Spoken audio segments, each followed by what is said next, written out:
Now let me show you the fried liver attack. After these moves, opening moves, attacking the pawn, he can protect that one.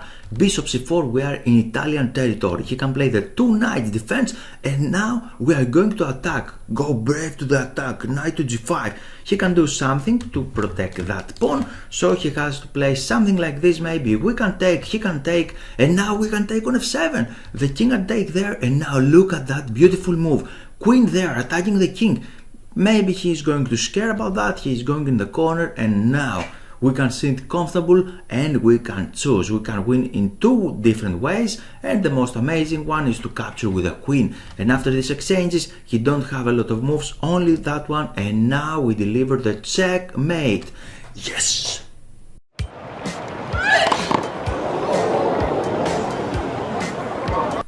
And now let's go to be serious, because after these moves actually, you can play the two knights defense, one of my favorites. It's very aggressive opening and you can choose that one. He can play something like this, and here you can play the move d5. It's one of the most beautiful and playable moves, and you have another poison continuation, the Traxler counterattack. I'm going to create videos about this. It's very interesting, very entertaining, and you are going to create a lot of attacking games. It's not the best option for black actually, but if your opponent don't know what to do, you're going to win a lot of games. It has a lot of poison, this one. But of course you can play d5, and after this you should not take the pawn on d5, simple as that, right? Because you have other moves, and you just play the move d5 because you would like to liberate your pieces and block that bishop. And now you have a lot of options. One of them is to go, this is the main line actually, knight a5 is the main line. Another continuation, maybe you don't know that one, is knight to d4,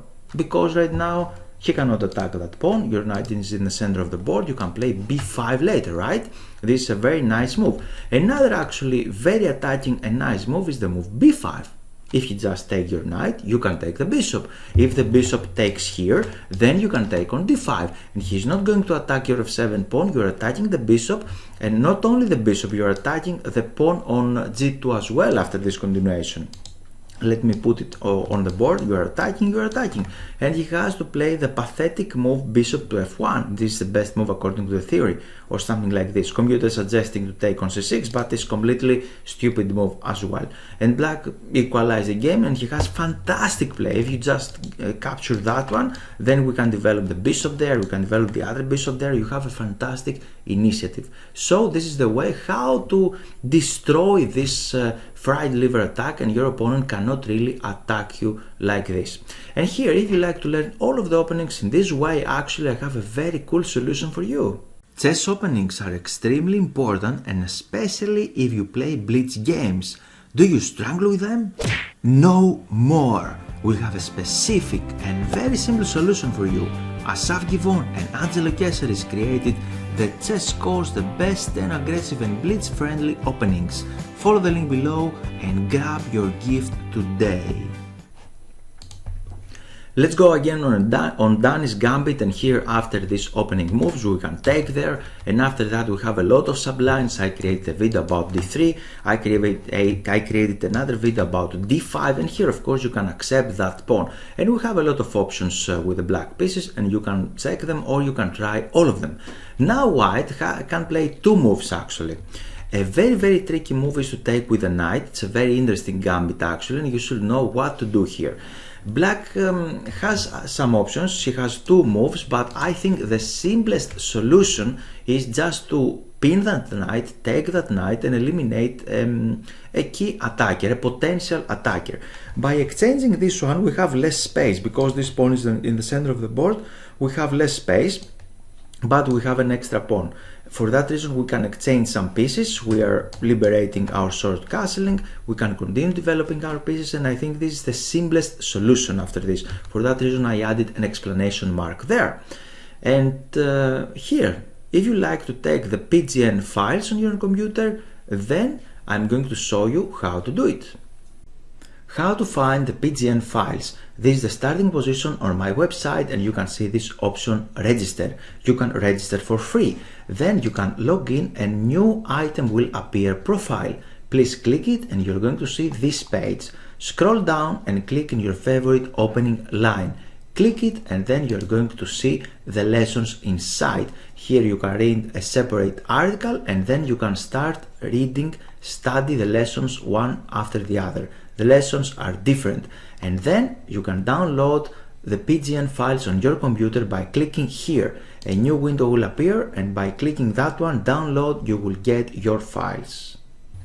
So we are back again, and here after that move he can play something like this. We can take there, he can take, and now queen to f6. You see we are attacking. We developed our queen early, but he cannot really attack our queen there, and our queen would like to give that check, deadly check on c3. So you can play something like this, d6, to liberate all of your pieces, and suddenly, or right now, you can see how we're going to develop our pieces. Very easy stuff, right? We can develop our pieces, and where are the problems actually? And this pawn is very important, because you cannot really play that one to stop our kingside castling. Another important move, you can play something aggressively, an aggressive move like this one. We can develop our pieces, and now look at this beautiful move, d5. I'm going to tell you again, if you can make this move on e5 opening, c4, e5, then you should do it. And this is an amazing move. And of course, if you just capture there, I didn't add it, but if you just capture there, you can win a tempo attacking the queen, you can castling actually, and you're going to take that pawn back, because he cannot really protect everything here. This one line actually, d5, is a very interesting. e5 looks better, because he would like to separate our army, and he would like to create a kingside attack, and here we can play here, queen here, try to exchange the queens actually, and after that the game continues like this. We have queen a4 check, developing the pieces, and after this here, exchanges, and after that black player overreacting. During the game he played the move h5. Okay, I can understand this one. Maybe he is not he don't like only to attack in the king side. He would like to play positionally against that move to create that outpost. But even better move here, it was to just castling, and everything is just fine, right? We have an extra pawn. He has the bishop pair. The game will continue. We are not winning right now, but we will see. And this move g5 is a very scary to move, very tricky. Maybe he should not do this one, because he's opening his king side. So this is one continuation, and we are here. We just examine. I suggest you this move bishop b4. I think this is the best to deal with that gambit. Now we have another move actually, and another move, more popular move, is this move knight to c6. And here we have some options. White has some options. If you just develop here, we can play bishop b4, you can transpose to the previous line, or you can play bishop to c4. And now again bishop b4 is nice move, here, there, and now you should be careful. You should be careful, because you have an extra pawn, but white has very nice development. And if you just continue developing your pieces naturally, this is not working. Right now white can play this powerful move e5. You can see the evaluation of the computer below me, and he's attacking the knight, and we have real problems here, real problems, and he has strong attack. And the move d5 is not working, because he can take more material, let's say.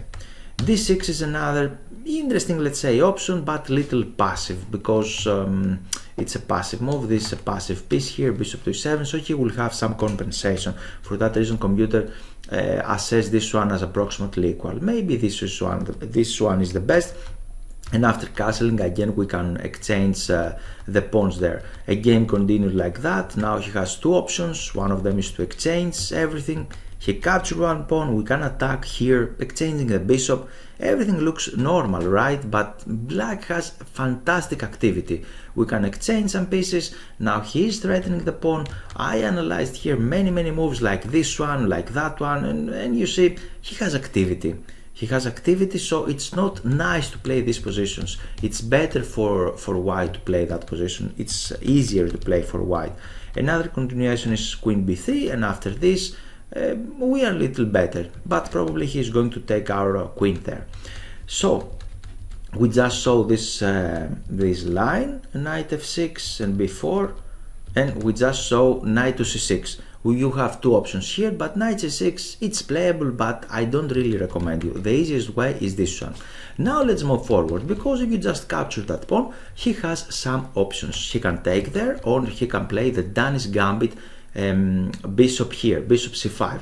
This opening played from a Danish player, Severin, if I announce incorrectly. He analyzed back in 1867. Wow, many years ago. Played in Paris tournament. It was popular in that period. Actually, it has some traps, as you're going to see. Here I'm going to show you some traps. But nowadays this gambit is not played anymore. And when I'm saying it's not playing, it means that people they should not play this one because black can't defend successfully. But of course you should know what you're doing, because if you don't know, then you will have problems. And here you have some options. I saw one grandmaster play that move c2. It's interesting. The idea behind this is to distract a little bit white pieces after this, so queen has to take there.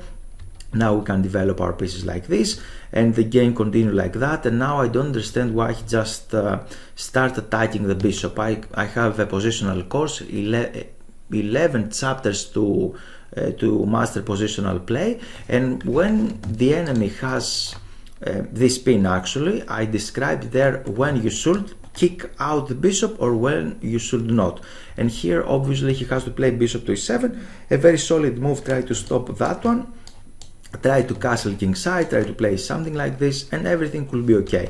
But this guy played that one, and after this he played this one. So he's not developing his king side. His king side is in the center of the board, and this is extremely tricky, dangerous to have the king in the center of the board, because white has activity. Fantastic activity. We are a pawn down, for example. White is a pawn down, for example. This is the extra pawn, right? But how black can use this pawn right now? He cannot use it, and he has all of his pieces active, right? White has almost all of his pieces active. He can castle king side, queen side, do things like this one, like e5. He can jump there on d5, so it's a very scary position. I don't know the time control of that game, but bishop to e7, again bishop e7 was a very nice move, and the game continued like this. And now this played that one, and he's completely losing. The enemy didn't play correctly. He played that one, he lost the tempo. And when you are doing an attacking move and your opponent forces you to go back, this is not good sign actually. Better was to play bishop there, and now again he is threatening something like that. Yeah, you're sacrificing another pawn, but computer don't suggest that one as well, because e5 is coming. He would like to blow up the position to attack the enemy king. And you can see the king is in the center of the board. I have another course, 42 attacking principles, and I explain to you there. It's a middle game actually idea how to attack when the enemy king is in the center of the board. You can study that course in order to learn everything. And here we have open lines. He has problems, black has problems, but after this he went back and the game ended in a draw. White player was approximately 2100 and black 2550. So let's go back. We just saw this move c2. Let's move forward to see another move now, because black here has a lot of moves. And again, I'm going to repeat, you should be careful when you're capturing pawns. You should be careful. Bishop c5, it's a well-known trap. You can try this one in bishop openings actually with white pieces, and if you just develop the bishop there, you can see that the bishop itself is in a very dangerous square. And now it's white's turn. Of course you can pause the video and try to think if you like, or you can do this boom, and after that another check. You can play something like this where the king can go, right? You don't have a lot of moves, and after this he can take there, another check, and I don't know, after d6 he can take with a queen or something, and white is winning. So this is another trap. Here we are. Another now move is to play something like this. This is a transposition that we saw earlier in the move knight c3, this gambit, and all of this. If you play d6 or if you play knight to c6, there are transpositions. So you have to take on b2, right? You're accepting the sacrifice, and as one friend of mine said, in order to challenge, in order to beat one gambit, you need to accept it. So accept everything. You accept another pawn, and you are 3 pawns up. She is going to take something back. You are 2 pawns down, and how are you going to play with the black pieces? Not so easy again, and you have a lot of traps. A lot of YouTubers would like to say things here to play tricky moves. Now black is going to attack that pawn. It's completely stupid to play your queen right now. It's completely stupid idea to attack when you don't have development. You need to evaluate the position. You have material, but he has extremely nice and very active pieces. For that reason, you need to develop your pieces right now. And if you just play a move like this, it's a well-known trap. Now white can develop and say, okay, come on, take the pawn on g2, and you're going to take it. And maybe you are happy about that. And after that move, your queen is under attack. You can save your queen, and now you're losing.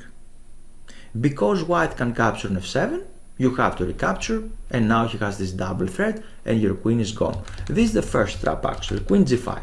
Another trap, not a trap, a good move here is knight c6. This is a very nice move because you're developing the knight, you're waiting a little bit his play, how he's going to play. You would like to give this check, maybe keeping the harmony on your pieces. And after this, you can give the check. Obviously, you can play that one. And after this, you are just in time to play this move d5. This is a very nice move, and I'm going to repeat myself because it is important. If you have the opportunity to play d5, you should play d5 successfully. And now it's working for black. Okay, knight c6. It's an interesting move, we can say. d6, another stupid move, another passive move. You should not play moves like this. After that, you can pin that one, and again, you are developing the queen side, but your king is in the center of the board. He can try this one again, and now he has another check. You cannot take that one with the pawn because the queen is under attack. You have to go somewhere. You can take there, and completely messy position for black pieces. We lost the castling rights. We have an extra pawn, but what to do this extra pawn? We don't have development. He has a lot of open lines here, there, I don't know, he has everything. And we don't have nothing. For that reason, you should not play passively. Another idea is to develop the knight, but again, you should not develop the knight like this. Because if you just develop the knight there, he can attack the knight. And if you play now the move d5, he can take, you can take, he can take the queen, you should take, and now he can take there. Double attack, right?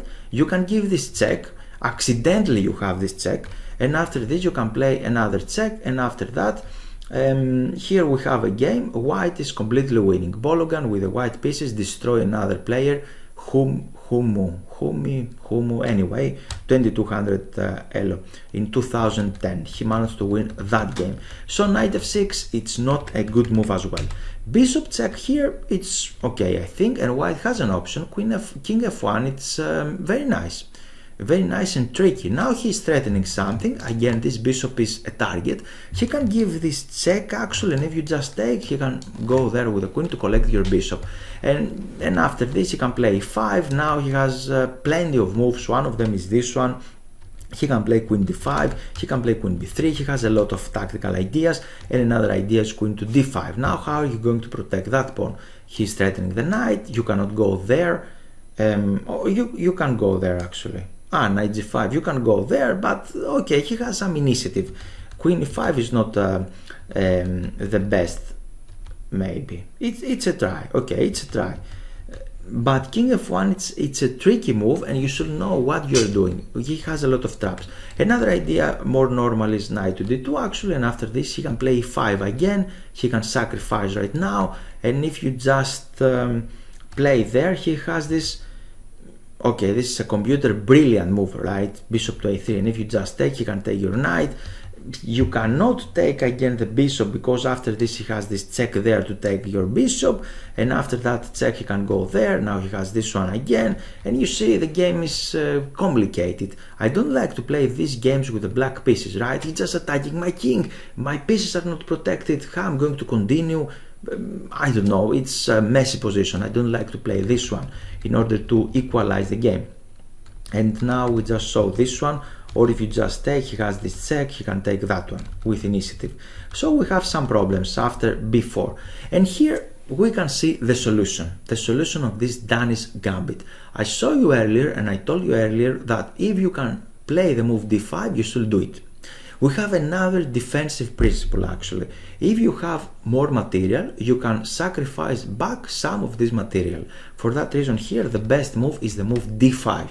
attacking the bishop and the pawn, you're sacrificing this pawn back. And after that, I'm going to play a stupid move, this one, it is a stupid move, in order to explain you what is white's idea, because white is threatening something here. And it's a nice way to lose, actually, to lose the threat, because after the move d5, you attacked something he's going to take. But you have this feeling you can relax right now, and this is not correct because he's attacking. After that move, he can take there. You have to take with the king maybe, and now he can take your queen, right? This is the idea. For that reason, he's threatening that one. What we are going to play? And we're going to play this beautiful move, knight f6. We are threatening to exchange pieces, so he has to do the same idea. He's capturing our queen, but right now we developed our knight, and the rook is attacking the rook can attack the queen, so we have this check.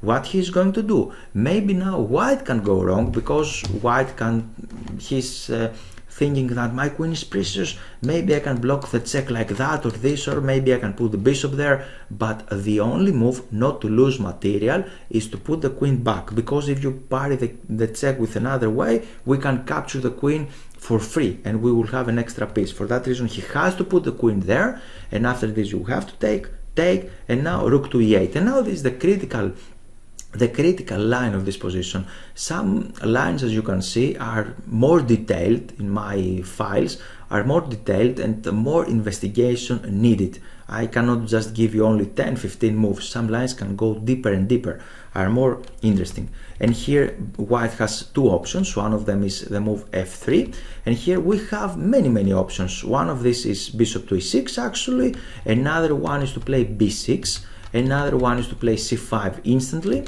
or to play knight c6.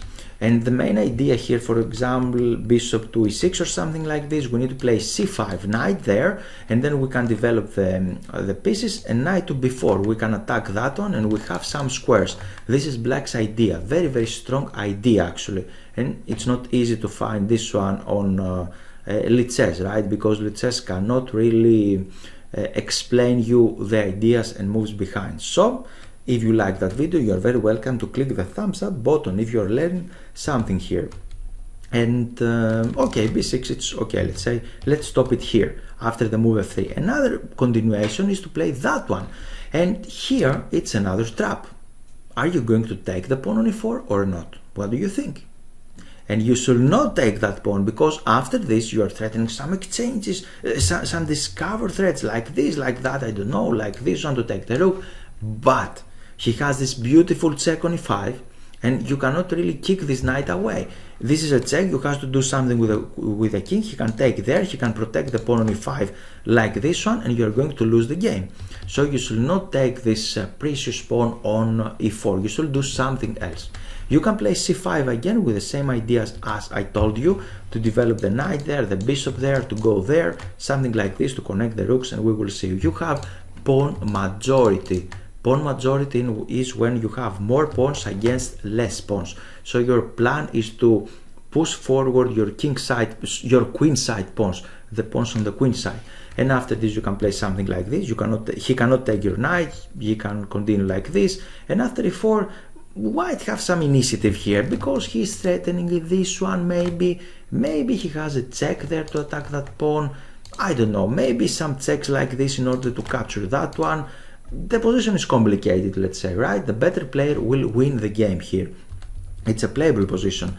You cannot find ways in order to win all of the times. Another idea is to play king to g8, actually very interesting, because you would like to enter to these lines, but your king is safer here.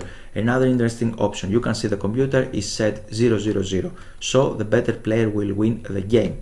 And another continuation is to develop your knight right now, castling, and now you have two moves. One of them is this, and after that you can develop your pieces like this, b6 to protect everything, overprotect everything, and after that you have this one to protect the knight, unfortunately.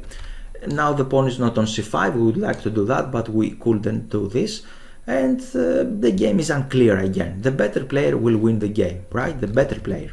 And another idea is to play g4 here, try to exchange maybe one pair of knights. He has some ideas. One line is this one, white maybe has little initiative, or rook a b1 again. we can make some exchanges, and now you can take the pawn. Black is better, so rook b1 is not so good. Or he can play e5 again, but after this we have a fantastic outpost for the knight. This line was a little more complicated, but you need to study this lesson again and again in order to understand everything. This is the main line of Danish Gambit, and you should not fear of this gambit.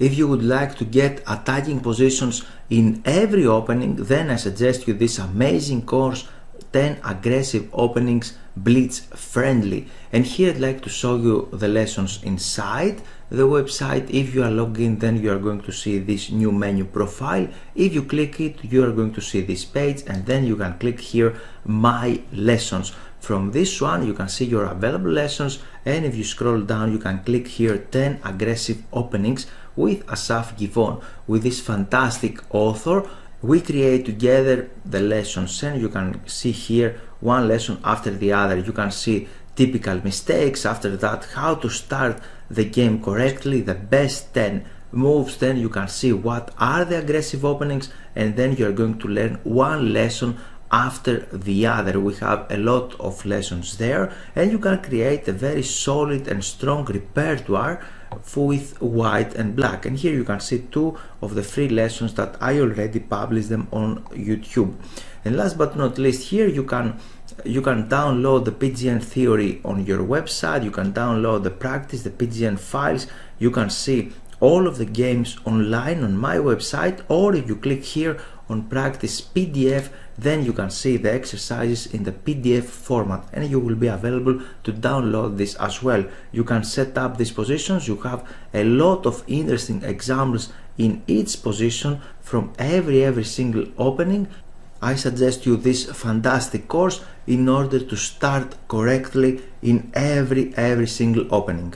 Thanks for your time, and I hope you enjoyed the video. Here it's time for action. This is the initial page of my website, and here you can click Give me access to get access to free lessons. You can read this page, and if you scroll down, here you can add your name and your email. After that, you're going to take a free lesson how to avoid chess blunders. So, time for action is now, and you're very welcome to join my mail list.